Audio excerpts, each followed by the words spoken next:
तो जो बड़ी-बड़ी बातें हो रही हैं कि ये हम आज़ादी के बाद पहली बार ये अंग्रेज़ों के कानून हटाए गए हैं, पहली बात गलत है। 1973 में भी सीआरपीसी पूरी तरह बदला गया था। कि ऐसा कोई इसमें नया चीज़ कोई है नहीं जो कहें कि लोगों के फ़ायदे में हो। उसमें कोई सर्च करने पुलिस जाए वहाँ पे, जो कहते हैं रेड कहते हैं जिसको, तो उसकी फिर वीडियो रिकॉर्डिंग का कहा गया है। अच्छी बात है। लेकिन इस लॉ में ये नहीं कहा गया है कि अगर वो वीडियो रिकॉर्डिंग ना हो सर्च की, तो उसके मायने क्या है। अगर फोरेंसिक एग्जामिनेशन ना हो तो उसके मायने क्या है। ऐसे फंक्शन के दौरान पुलिस आपसे कुछ भी कहे मनदीप यहाँ नहीं है, वहां खड़े हुई है। अगर आपकी बात नहीं मानी तो आपको वो 24 घंटे के लिए हिरासत में ले सकते हैं। रिटेन कर आपने सकते कुछ हैं। नहीं किया है, आपके उन्हें कुछ नहीं चाहिए परमिशन मैजिस्ट्रेट से। तो ऐसे देखिए काफी इसमें सेक्शंस हैं जो कि दिमाग ही नहीं लगाया गया है उसमें। तो उन्होंने एक उसमें हटा दिया, एक कॉमा के बाद 3 वर्ड से हटा दिए सब सेक्शन में। लेकिन मेरा से पूरा पढ़ेंगे तो अभी भी 15 दिन ही मैक्सिमम लिमिट है। इन्होंने किया ये है कि पहले होता था कि अरेस्ट के 15 दिन के अंदर ही अंदर आपको लेनी होती पुलिस कस्टडी, जितनी भी लेनी है, मैक्सिमम होते 15 दिन। अब ये कह रहे हैं कि 90 दिन के अंदर अंदर आप ले सकते हैं, तो उससे फिर बेल पे भी इफेक्ट आएगा उस पर। लोग कहेंगे बेल मत तो हमें और शायद करना पड़ेगा। तो दूसरी बात है जो आपने कहा कि 90 दिन की पुलिस कस्टडी, इन्होंने ऐसे ड्राफ्ट किया है लॉ कि मेरे हिसाब से वो नहीं है लॉ में, लेकिन काफी पुलिस वाले होंगे, काफी जज होंगे जिन्हें लगेगा कि ये 90 दिन तक की पुलिस कस्टडी परमिटेड है इसमें। और हमारी पुलिस तो बहुत ही आज्ञाकारी होती है, वो कम्युनिस्ट सरकार होती है तो उसके डंडा चलाती है वो। हाँ, तो हिंदूवादी सरकार है उसकी डंडा चलाती है। तो नागरिक को ये देखना है कि भाई देखो मुझे डंडा खाना है नहीं खाना।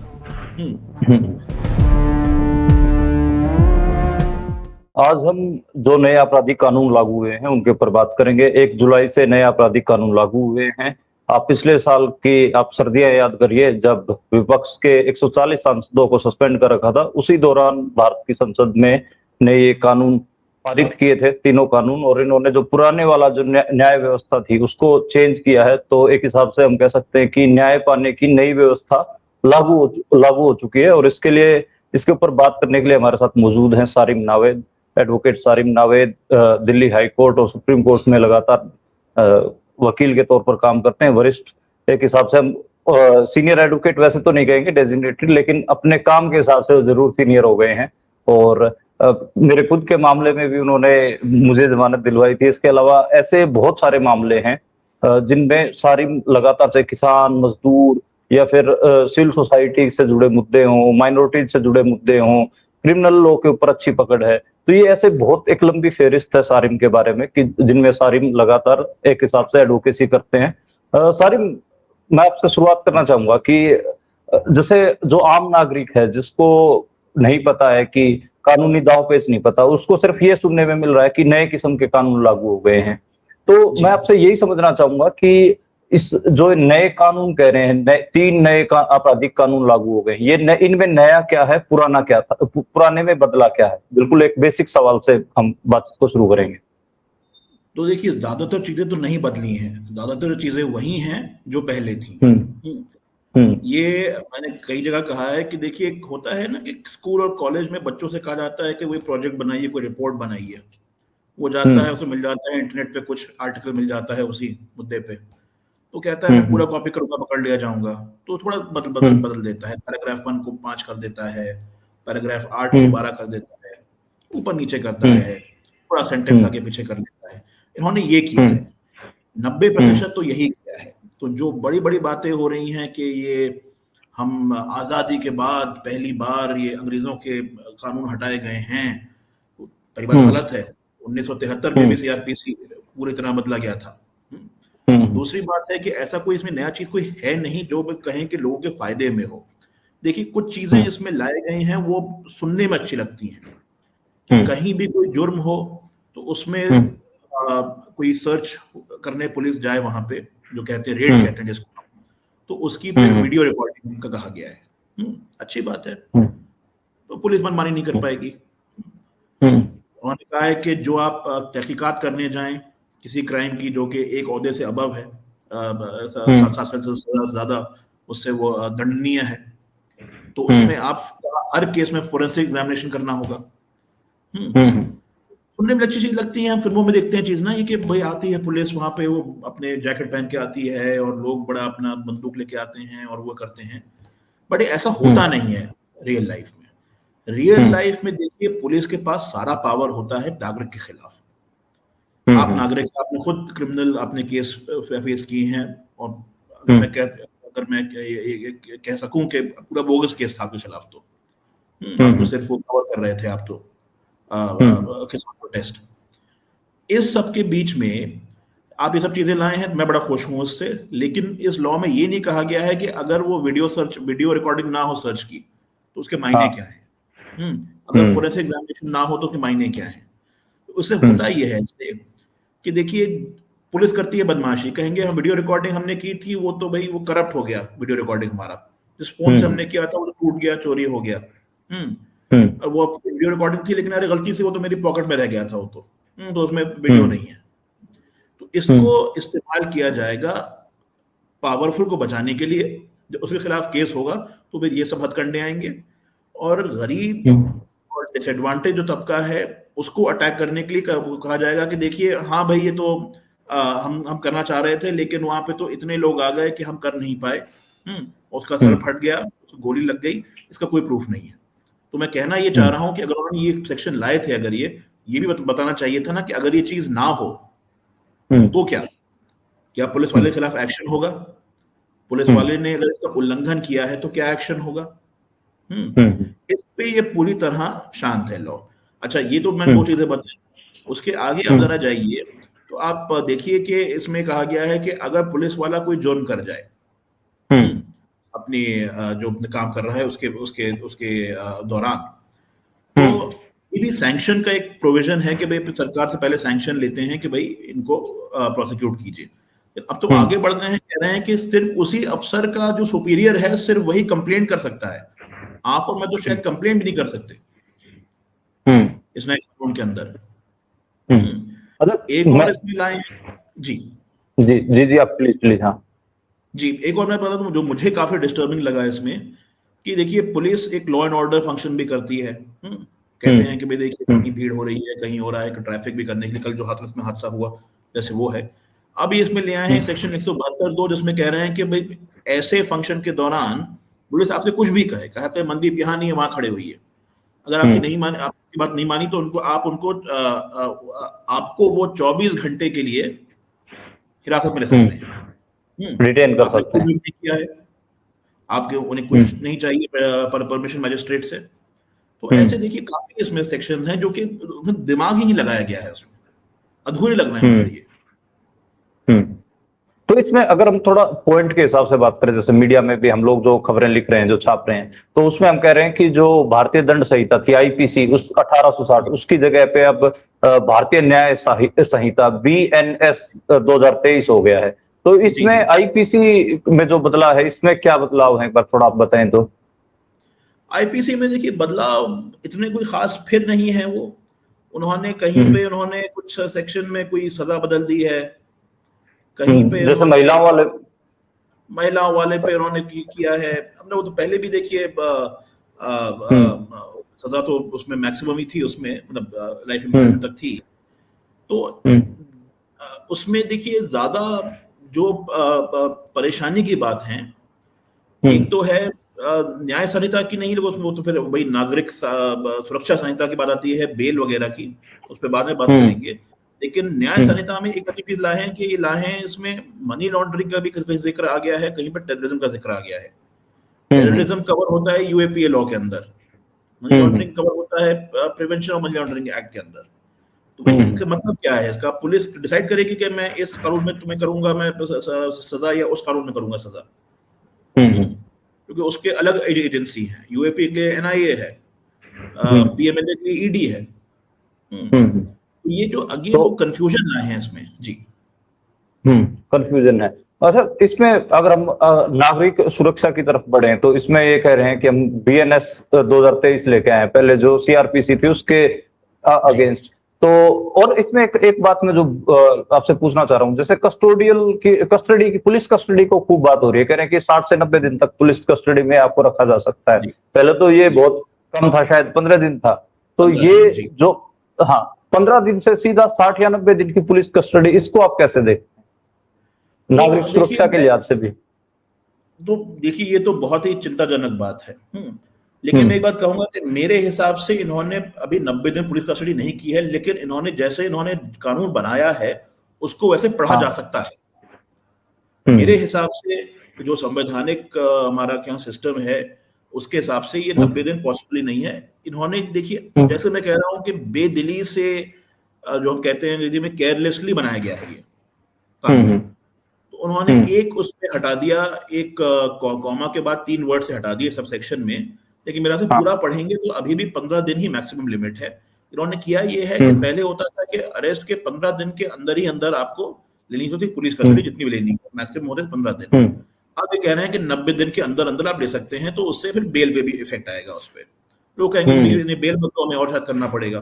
तो दूसरी बात है, जो आपने कहा कि 90 दिन की पुलिस कस्टडी, इन्होंने ऐसे ड्राफ्ट किया है लॉ कि मेरे हिसाब से वो नहीं है लॉ में, लेकिन काफी पुलिस वाले होंगे, काफी जज होंगे जिन्हें लगेगा कि ये 90 दिन तक की पुलिस कस्टडी परमिटेड है इसमें। देखिए, जो बेदिली से जो केयरलेसली किए गए हैं, सबसे बड़ा इनका इफेक्ट आएगा अगले, आप देखेंगे 1, 2, 3 महीने से लेकर अगले 3-4 साल तक कंफ्यूजन होगा, हर तरह कंफ्यूजन होगा। जज कंफ्यूज रहेंगे कि सही लॉ क्या है, लॉयर कंफ्यूज रहेंगे, पुलिस कंफ्यूज रहेगी, सुप्रीम कोर्ट तक मैटर पहुंचेंगे, तब कुछ जाके कुछ सेटल होगा। ये तो सही कह रहे हैं आप, सुप्रीम कोर्ट का आपने जिक्र किया। हमको याद है कि 1971 1973 वो साल थे जिस समय सुप्रीम कोर्ट ने बहुत सारे जो कानून थे उस समय, वो तो उनके बारे में एक हिसाब से इंटरप्रेट भी किया था। तो अब ये मामला भी है कि जो नए कानून है उनकी इंटरप्रिटेशन कैसे होती है। और दूसरा, एक जैसे अभी के लिए तो एक आपके पास पूरा ट्रैक रिकॉर्ड है, एक हिस्ट्री है, जिसके बिना पर वकील है वो अपना केस बिल्ड करता है, जज फैसला सुनाता है, वो देखता है कि पहले ऐसे मामलों में किस किस्म से फैसले सुनाए गए हैं। तो एक पूरा है हिस्ट्री और ट्रैक रिकॉर्ड है पूरा। अब तो आपके पास वो है भी नहीं ना, तो उस जो नए कानून है उनको उनकी इंटरप्रिटेशन है ना ही उसके लिए कोई, अगर हम बात करें तो एक पूरा हिस्ट्री पड़ी है। जैसे यूएपीए के कानून, आप आतंकवादी कानून कह रहे थे, पीएमएलए के कानून, उसको इसी में ले आए, ये तो आईपीसी में ही ले आए। तो ये बहुत सारी चीजें हैं।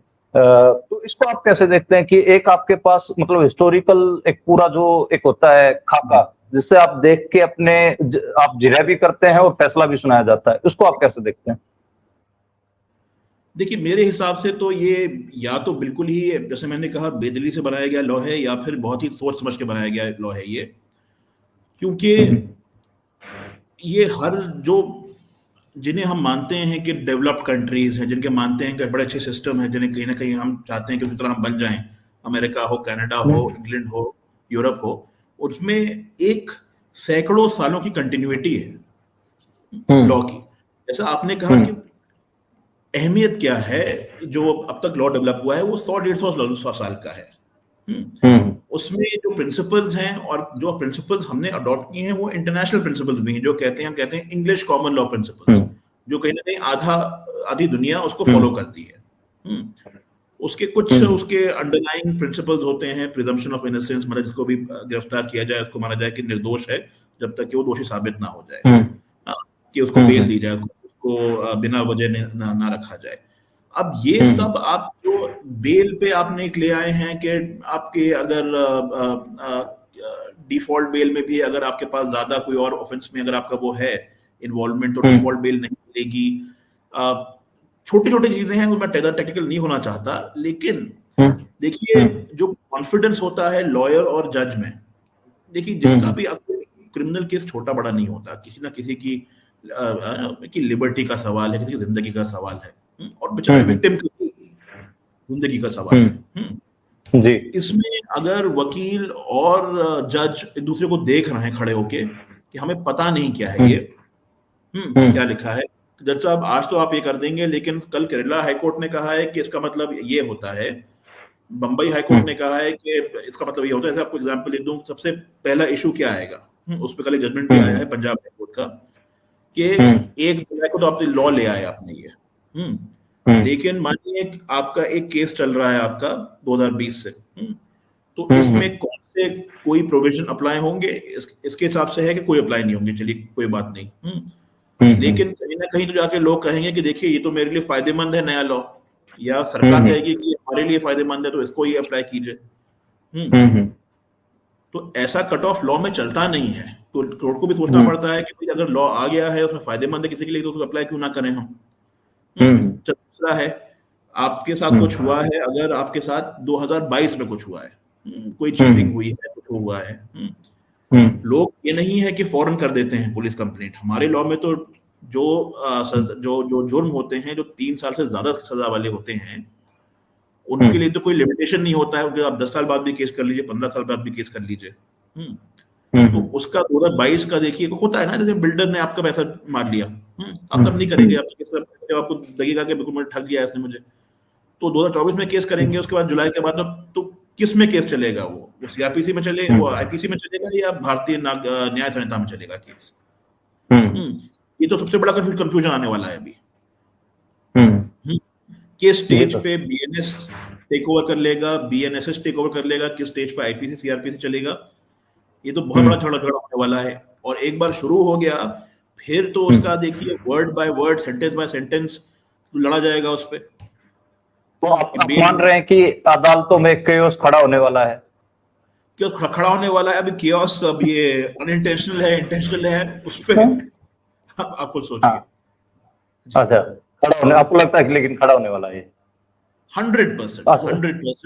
कोई वकील, कोई जज, कोई पुलिस वाले से बात की है मैंने, कोई तैयार नहीं पूरी चीज के लिए। हम सबने लॉ पढ़ा है नया, लेकिन देखिए ये पहला लॉ जो था वो हमने 5 साल हमने लॉ स्कूल में पढ़ा, हमने फिर हमने 15 साल प्रैक्टिस करी है। अगर हमने इतनी प्रैक्टिस भी नहीं करी है तो कम से कम जिनके अंडर हमने प्रैक्टिस करती है, जो सीनियर्स हैं, उनसे पता कर सकते हैं, पूछ सकते हैं। बुक्स हैं, कमेंट्रीज हैं, जजमेंट्स हैं। 2022 का जजमेंट जो होगा वो पूरी हिस्ट्री बता देगा आपको 1905 से कि इसमें लॉ कैसे डेवलप हुआ, पहले ये सोचा कोर्ट ने, फिर ये सोचा, फिर नया सेक्शन कभी अगर आया या फिर नया इंटरप्रिटेशन आया, नई टेक्नोलॉजी आई तो ये है पूरा। हमको श्योरिटी रहती है हमको कि लॉ क्या है। ये इन्होंने कर दिया है कि हमने कुछ हमने डाल दिया, आप देखो, बात करो, देखते हैं। अच्छा, सारी इसको लेकर ना पुलिस के जो डीजीपीज हैं वो हर एक स्टेट के इंटरव्यू दे रहे हैं। वो कह रहे हैं कि देखो ये तो बहुत अच्छी चीजें हो रही हैं, 45 दिन में ही फैसला सुनाना होगा, तो कितना फास्ट हो गया है आज के समय में इंडिया में न्याय पाना। और ऐसे कहा जा रहा है कि डिजिटलाइजेशन हो रहा है बहुत सारा, उसमें डिजिटल EFIR की बात हो रही है। तो इस किस्म की जो फैंसी चीजें वो गिनवाई जा रही हैं। 45 दिन में फैसला सुनाया जाना, इसको आप कैसे देखते हैं? और ये जो डिजिटलाइजेशन, EFIR और ये सब बात हो रही है कि पुलिस एकदम टेक्नोलॉजी से लैस हो जाएगी, इसको आप कैसे देखते हैं? EFIR बड़ा अच्छा आइडिया है, लेकिन EFIR के बाद करेंगे क्या? आप जाके इन्वेस्टिगेशन करेंगे? अभी भी क्या प्रॉब्लम है? एफआईआर में आपको एक खत भेजना था आपको बस करने के लिए, कितनी एफआईआर लॉन्च करते हैं लोग? ये एफआईआर आपको करा देंगे, उसको भी डिसाइड करना है कि वजह एफआईआर बनेगी नहीं बनेगी, या फिर वो कहेगा कि ये नॉन कॉग्निजेबल रिपोर्ट है। वो जो कह रहे हैं कि डिजिटाइज कर दिया, बड़ी अच्छी बात है, लेकिन आप कैसे इंश्योर करेंगे कि इंटेग्रिटी वो है कि जो विटनेस, अगर आप इस पे कर रहे हैं, वीडियो पे कर रहे हैं, पूरा एक प्रोसीजर है दिल्ली में तो कि भाई उसमें आप अगर दूसरी जगह पे होगा उसे कहेंगे रिमोट पॉइंट, वहां पे रिमोट पॉइंट कोऑर्डिनेटर होगा जो कि इंडिपेंडेंट आदमी होगा, वो सर्टिफाई करेगा। और ये पूरी कॉम्प्लिकेटेड प्रोसीजर होते हैं कि मानिए आप मुझे कर रहे हैं विटनेस, हाँ कह रहे हैं तुम वीसी पे आ जाओ, तुम्हें जरूरत नहीं आने की, अभी आ जाओ, ठीक है, अच्छी बात है। यहाँ पे कोई बैठा भी कर रहा है सामने, कैसे पता चलेगा आपको? मैं ही हूँ लोग वो भी तो करेंगे। बिल्कुल। बड़ा अच्छा उन्होंने किया है कि भाई समन करने हैं, कल उन्होंने समन करना है मनदीप पूनिया को, हाँ ये इन्हें दिखाना है सिर्फ कि हमने डिजिटल उन्हें कर दिया। अब आपका कोई ऐसे कोई आपका कोई वो है ईमेल एड्रेस और वो सरकारी वो जिसमें आपको रोज चेक करना है, आप कहेंगे आपको पहुंच ही गया। आपका मैं बता दूं, मैं मनदीप पूनिया 2384@yahoo.com दिखा दूंगा आपके साथ समन सर्व हो गया, आए नहीं है तो ये आपके खिलाफ फिर आपके एब्सेंस में केस चलेगा। देखिए डीजीपी वगैरह जो होते हैं, पहली बात है कि डीजीपी वगैरह होते हैं एडमिनिस्ट्रेटर होते हैं, वो इन्वेस्टिगेटर तो होते नहीं है। आईपीएस ऑफिसर जो होते हैं वो इन्वेस्टिगेशन करते नहीं है, वो तो एडमिनिस्ट्रेटर्स होते हैं, उनको पता भी नहीं होता हमको तो इन्वेस्टिगेशन के बारे में और क्या क्या होता है। दूसरी बात है कि उनको तो और पावर दे दिए हैं डंडा चलाने के, और पावर दे दिए हैं लोगों को चुप कराने के, ये तो खुश रहेंगे ही। लेकिन नागरिक के तौर से, जी सॉरी, हाँ सॉरी अब आप प्लीज। हाँ नहीं, मैं कह रहा तो हूँ एक नागरिक तौर से नागरिक, हर आदमी सोचे कि आप क्यों जाना चाहते हैं अमेरिका, कनाडा, इंग्लैंड, हमारे देश में क्यों लंबी लाइन लगती हैं इन एम्बेसीज के बाहर, लोग जाते हैं इलीगली, बिकॉज वहां पे रूल ऑफ लॉ है।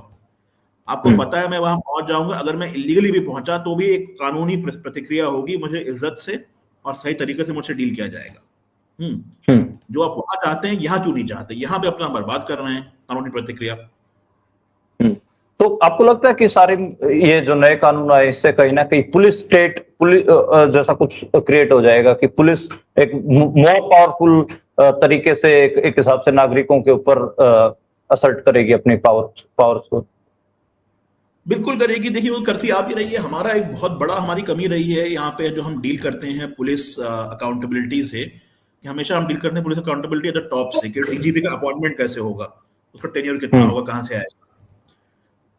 एक आम आदमी पुलिस में किससे उसका वो सरोकार होता है, हेड कांस्टेबल से होगा, कांस्टेबल से होगा, सब इंस्पेक्टर, इंस्पेक्टर बड़ा आदमी होता है, स्टेशन हाउस ऑफिसर जो होता है कोई बड़ा आदमी होता है, वो तो मर्डर वर्डर केस में आता है, वरना इतना दिखता भी नहीं, मिलता भी नहीं है वो तो। अब हम जो पुलिस हमारी सिस्टम रहा है वो हमारा रहा है, ब्रिटिश राज से कंटिन्यू करा है, उसमें कोई दो राय नहीं है। और रिफॉर्म भी करना है, इसमें दो राय नहीं है। पुलिस स्टेट तो हम कहीं ना कहीं थे ही, हम पुलिस करके कुछ भी कर जाए, नागरिक के राइट्स कुछ नहीं, पुलिस की अकाउंटेबिलिटी कुछ नहीं। अब जो ये ले आए हैं ये तो उन्होंने उसको और फर्म अप कर दिया है, मतलब जो 50-50 जो कहा होता है उन्होंने 70-30 कर दिया है इन्होंने। ये पुलिस को चाहे करे, जिसको चाहे उठा ले जाके, जितनी पुलिस कस्टडी में रखना है रख ले, पुलिस कस्टडी तोड़ दे, डिफरेंट पार्टी कहने के हमें इसमें बेल में अपोज करेंगे इसको हम। इसमें एक बड़ा ही अजीब सा हुआ, थोड़ा टेक्निकल है, मैं समझाना चाहूंगा मैं, एविडेंस एक्ट में बहुत ही कम चेंज है, दो ही तीन है। एक लाए हैं, एक होता है सेकेंडरी एविडेंस, एक होता है प्राइमरी एविडेंस। प्राइमरी एविडेंस होता है जो मैंने देखा है, जो मैंने सुना है, मैं उसके बारे में बात कर रहा हूँ, या फिर कोई दस्तावेज है, वो दस्तावेज मैं खुद कोर्ट में जाकर देता हूँ, देखिए ये दस्तावेज है, ओरिजिनल में है, मैं दे रहा हूँ कोर्ट में। दूसरा होता है सेकेंडरी एविडेंस, कि भाई मैं अगर नहीं आ पाऊँ या मेरे डॉक्यूमेंट नहीं है, ये तो कुछ कंडीशन होती है, उसके बाद उनका फोटोकॉपी या उसकी कॉपी दे दीजिए, आप रिकॉर्डिंग दे दीजिए, किसी और का वो बयान दे दीजिए, कुछ कुछ बहुत ही कम उसमें होता है ये।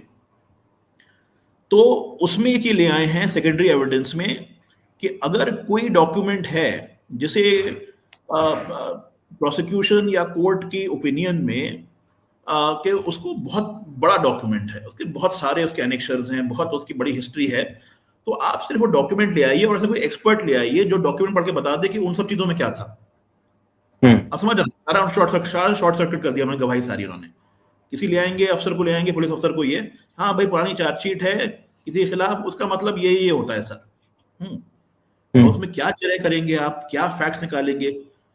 उसने अगर आके झूठ बोल दिया, उसने आके, आप क्या करेंगे? तो देखिए सिस्टम हमारा सिंपल था कि जो गवाही है, जिसने जो देखा है, जिसको जानता है, वो आके उसमें आए, गवाही करे और अपना सवाल जरे हो, और उसके बाद फैसला हो जाए। प्रॉब्लम कहते हैं डिले वगैरह की, प्रॉब्लम डिले बुरो की वजह से नहीं है। आप 50 और जज अपॉइंट कीजिए, 100 और जज अपॉइंट कीजिए, 150 जज अपॉइंट कीजिए, वो हो जाएगा। आपको पता होगा कि अभी भी सीआरपीसी में लिखा है कि भाई ट्रायल तो रोज रोज होना चाहिए। अभी भी यूएपीए में लिखा है, एनआई एक्ट में लिखा है कि ट्रायल रोज होना चाहिए, कभी नहीं होता, क्योंकि आपने कैपेसिटी नहीं बनाई है। आपका आपका बीमारी कुछ और है, आपका इलाज कुछ और है। मतलब कि किसी को अगर कैंसर हुआ है, उसको जाके आप कीमोथेरेपी कराएंगे, उसको जाके आप इलाज कराएंगे। ये तो कह रहे हैं मेकअप चेहरे पे, ताकि चेहरा थोड़ा ज्यादा गुलाबी लग जाए, तो उससे कैंसर ठीक थोड़ी होगा। ये आप मान रहे हैं। अच्छा, इसमें सीआरपीसी की हम बात करें तो इसमें पहले ये भी था कि अलग अलग स्टेट्स में अलग अलग चीज, अलग अलग लॉज में अलग अलग किस्म के प्रोविजंस भी थे, तो एक फेडरल ढांचे की बात होती थी। तो अब आपको क्या लग रहा है कि जो नए कानून सीआरपीसी को जो इन्होंने बदला है, उसमें क्या स्टेट्स को पावर बची है या फिर नहीं है? बिल्कुल बची, वो संवैधानिक पावर है, वो करेंगे भी, करना चाहिए भी। और वही है, जब आप बिना सोचे समझे आप ऐसे लॉज लाएंगे, स्टेट्स को तो अमेंडमेंट करना ही पड़ेगा। सीआरपीसी में बहुत कम अमेंडमेंट थे स्टेट स्पेसिफिक।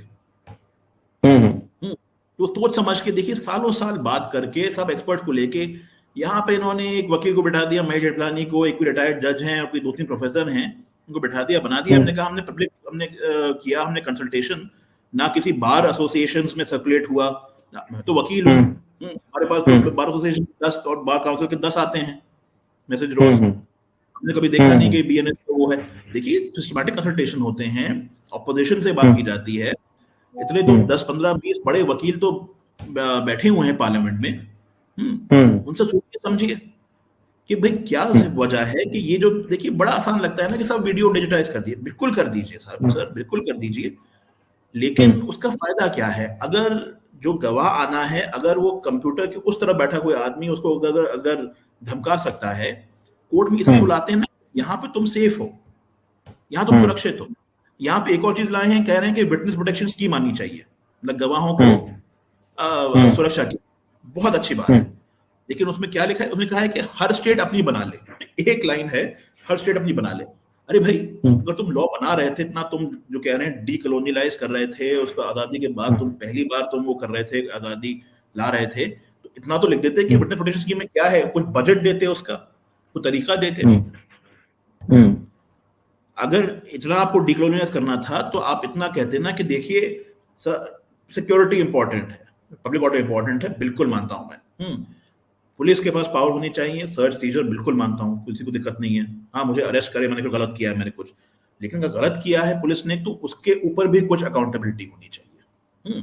थोड़ा इन्होंने उसमें कुछ मोदी करने की कोशिश की है कि अगर किसी पुलिस वाले ने कुछ अगर गलत बना दिया है डॉक्यूमेंट, हाँ, तो उसको हम वो करेंगे, प्रोसिक्यूट करेंगे, लेकिन उसका प्रोसीजर फिर वही आपने रखा है कि पहले सैंक्शन लीजिए जाके, फिर सुपीरियर की परमिशन लीजिए। पुलिस वाले को आप एक्स्ट्रा औहदा क्यों दे रहे हैं आप ये?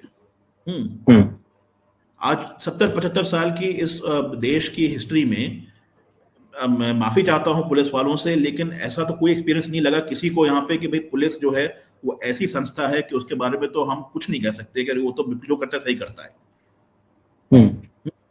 तो अगर आपको रिफॉर्म करना ही था लॉ, तो उस तरफ रिफॉर्म करते।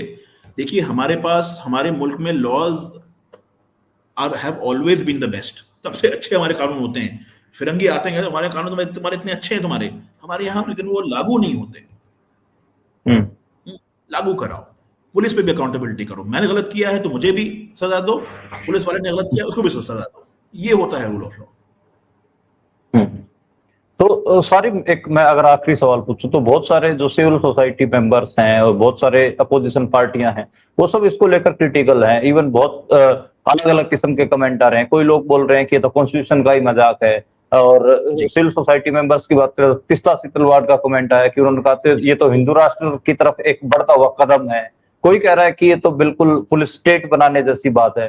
तो इन सारे कमेंट्स को अगर आपको समराइज करना हो, आप क्या तिस्ता सीतलवाड़ की बात से सहमत हैं? क्या पुलिस स्टेट बनने की तरफ क्या हम आगे बढ़ रहे हैं? क्या हिंदू राष्ट्र की तरफ बढ़ने का एक ये जो कानून आए हैं ये कोई इशारा कर रहे हैं? तो इनके ऊपर अगर आपको कमेंट करना हो। देखिए हिंदू राष्ट्र तो एक पॉलिटिकल इशू है। आई मीन ये कानून तो उसकी तरफ ले जा रहा नहीं ले जा रहा, वो तो देखिए, वो तो आप 10 साल बाद पॉलिटिकल साइंटिस्ट बताएंगे वो तो। तो आप कह रहे हैं पुलिस स्टेट की तरफ, ये उसकी तरफ 2 कदम और हैं, ये डेफिनेटली 2 कदम और हैं। अकाउंटेबिलिटी बढ़ाई नहीं गई है इसमें, और उनके पावर बढ़ा दिए गए हैं उनके। और हिंदू राष्ट्र की वजह से मैंने कहा कि उसको जो देखिए सरकार पावर में रहेगी तो ये तो आपने पावर दे दी ना पुलिस को आपने अब। और हमारी पुलिस तो बहुत ही आज्ञाकारी होती है, वो कम्युनिस्ट सरकार होती है तो उसके डंडा चलाती है वो। हाँ, तो हिंदूवादी सरकार है उसकी डंडा चलाती है। तो नागरिक को ये देखना है कि भाई देखो मुझे डंडा खाना है नहीं खाना। अगर सारिम कोई और कमेंट इसके ऊपर, क्योंकि मैं मान लो कोई पॉइंट मेरे से छूट रहा हो, मेरा बैकग्राउंड लॉ का नहीं रहा है, तो इन जो 3 नए आपराधिक कानून आए हैं इसमें हमारी बातचीत में कोई चीज छूट रही हो फिर हम इसको बाइंड अप करते हैं। तो कोई और ऐसा पॉइंट आपको लगता है कि इस पे बात बिल्कुल नहीं हो रही, ये इस पॉइंट पे बात होनी चाहिए? जी नहीं, देखिए मैं इसमें ये मैं जरूर बता दूं मैं इसमें कि